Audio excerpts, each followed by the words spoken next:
สวัสดีพี่น้องสวัสดีสิค่ะกินข่าวแรกนะพี่น้องเด้อกินข่าวแรงพี่น้อง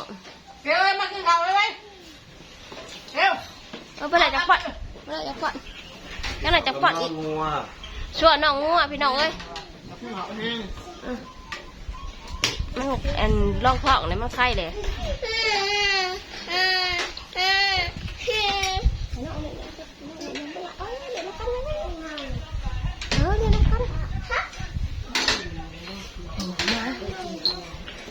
กินข่าวพี่น้องเอ้ยกินข่าวแรงพี่น้องเอ้ยเมื่อยพักกันหนึ่งไปกดมันกับพ่อแห้งวัดผู้ดีมาแม่มี่ผัดตาดีบ่ไม่หลาย หน่อยเพื่อแบ่งเพื่อนนั่นเพื่อนนี้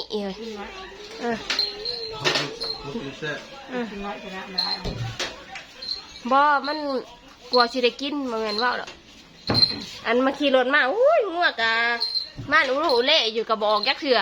ไม่ได้มันมีจอดรถเพราะว่าเอ้าเดี๋ยวไปเป็นง่วยด่างออกลูกบ่ไปสั่นนายป้าหมูของไปง่วงเจอแล้วจะมื้อไหนจ้ะญาติบ่ได้กินอยู่ง่วงได้มันกินเมื่อเขาบ่ได้สังเกตเขาบ่ได้ใส่ใจเลยมันเลี้ยงเจ้าได้ถูกโตได้กินถูกโตเอาปูกินได้เนี่ยมือเจ้าคือจะไปลูกไปมันกันมีใจลูกง่วนเจออีกโยงไงจ้องแม่ลูกเนี่ยสามโตได้มาน่ะ3 โตนะเลี้ยงมือเจ้าโตได้น่ะดูหน้าได้ยันหน้าน่ะชั่วใส่สมาลงไปมันยังชั่วใส่หน้าลายๆน้องงัวปะน้องงัวลาดมันบ่ลายจำน้องงัวพันได้พี่น้องเอ้ยน้องงัวพันนี่เป็นกระทังหัวไหนแบ่งไอ้น้องแน่หน่อยลากับแบ่งกันกินพี่น้องเอ้ยพูละหน่อยพูละกระซากกิน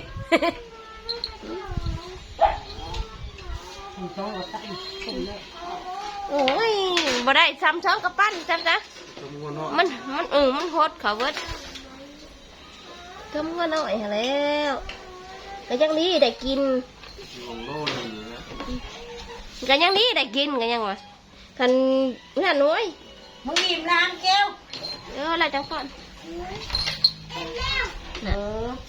กินน้ำได้ฮะบุ้นปากมันมีได้บักมันอันนี้นะมันได้กินนั่นมามันได้กินได้กินน่องมาเฉยเลยน้ำกูเย็นไหมแม่กินแน่เกี่ยวเอาน้ำให้แม่นะลูกล่ะเกี่ยวคนเก่งน้ำมาเลยยังเบิ่งการ์ตูนอยู่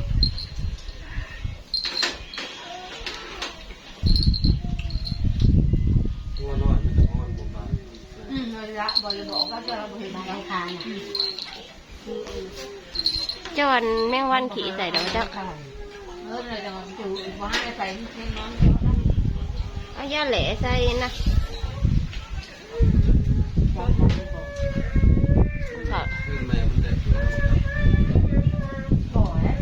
ต้มน่องงัวกับถั่วใหญ่กว่าถั่วใหญ่กว่านั่นกว่าน่องงัวมันบาดตัวตัวมือนี่นะมันกระโดดเลยนะจับบาดยาวลงมาเนี่ยยันมันมีแนวก่อนก็เนาะปิดแล้วหลังมือมีมักแตงเอาแตงมาก่อนมีสิกินอันนี้ก็มักแตง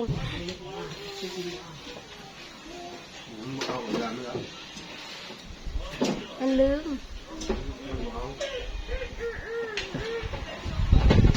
เมื่อยกลมันบัดล่างแล้วค่ะเมื่อยกลมันพี่น้องแดด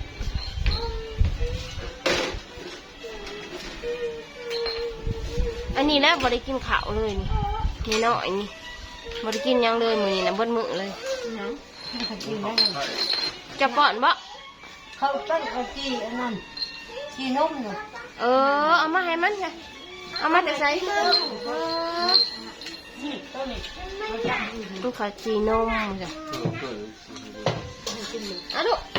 เยอะเยอะมาดิ้งเขาเอามาออกแล้วจุอ่ะเดี๋ยวไม่ออกมั้ยออกบ่ดึงออกมันจะเป็นมันมันเหมือนปลาอะไรตัวไปหนังเขาเนี่ย แขนลูกเป็นไง มัน เล ห ย มไหม แขนบักหลาเป็นไงลูกแขนจับเป็นไงสิมานอนน้ำมันเขาอยู่บ่บ่นอนน้ำแม่บ่มาแรง พอบอกเอาปลาก็ เนี่ย นอนบนอยู่บนนอนเหนือเดียวเนี่ยอะไรคนคนหนึ่งไปออกปลาละเนี่ยคนดู ยังกังเวียนผัดแดดฮ้อนผัดคำมาเพราะว่าโลมวุดอิ่มนะลูกอย่าอ้อมอย่าอ้อม เอาบอกว่า ทุกอย่างก็ได้แก้ว พี่งานทางหลังผมพี่งานถือเอาบอกว่าพี่งานถือก่อน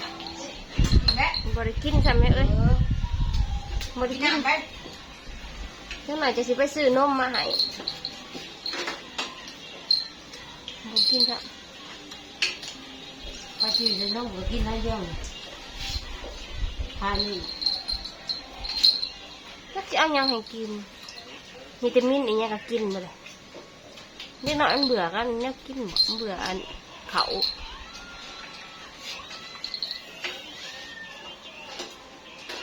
ตะกี้เนี่ยแก้มเป็นอยู่เท่ๆ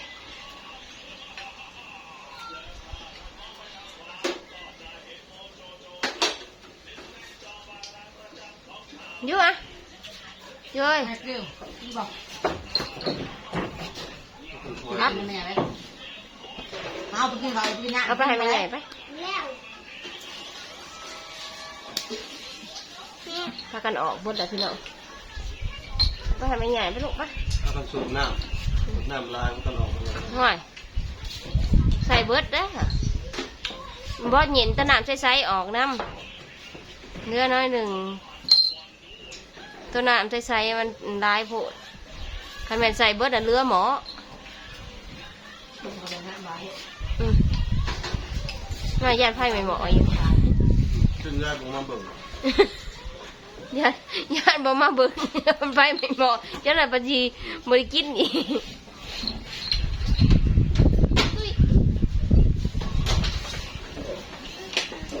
อ้าวมืออื่นค้าง ฝังมันอยู่คนโชคดี บ่มันโอ้ยลมตกแต่มันสิตกทางอื่นนะตกฝนมากเพื่อนกับปิ้วได้ราคาปิ้วไปวัดเห็นในโทรศัพท์นั่นอยู่อันอยู่ขมวนแค่ขมวนอันตรายเดี๋ยวนี้คนมาใหม่กันดิย่าน ถ้าแม่ทราบว่างูก็เคยเป็นดอกรวมทั้ง อืมช่วงนั้นลมพัดเนาะป้าทุกช่วงอัน 8-2 คนบอกที ใกล้สิฮอดบุญใกล้สิฮอดบุญนันทินเลย เพื่อไปปุ๊บ จักบริเห็น ไม่ทราบว่าเขากินเดือน โอเคพี่น้องจบคลิปไว้เพียงเท่านี้ก็เด้อกดไลค์กดแชร์กดติดตามช่องน้องพยนต์พี่น้องกินหน้าพอกันไหมสบายดี